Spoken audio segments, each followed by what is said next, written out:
அனர்த்த பேரழிவை தொடர்ந்து பொது வாழ்வில் இயல்பு நிலையை மீட்டெடுப்பதை நோக்கமாக கொண்ட அரசு செலவினங்களை எளிதாக்குவதற்காக தேசிய கொள்முதல் ஆணையத்துடன் கலந்தாலோசித்து நிதி அமைச்சகம் புதிய வழிகாட்டுதல்களை வெளியிட்டுள்ளது. தற்போதுள்ள தேசிய கொள்முதல் கட்டமைப்புக்கு இணங்க மறுசீரமைப்பு முயற்சிகளை மேற்கொள்வதில் அனைத்து அரசு அதிகாரிகளும் உடனடியாக செயற்பட வேண்டும் என இந்த சுற்றறிக்கை அறிவுறுத்துகிறது.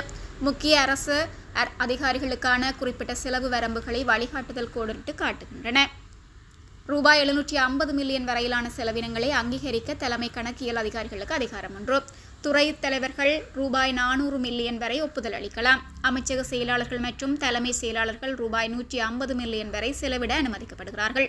துறை தலைவர்கள், மாவட்ட செயலாளர்கள் மற்றும் அரசாங்க முகவர்கள் ரூபாய் 100 மில்லியன் வரை அங்கீகரிக்கலாம்.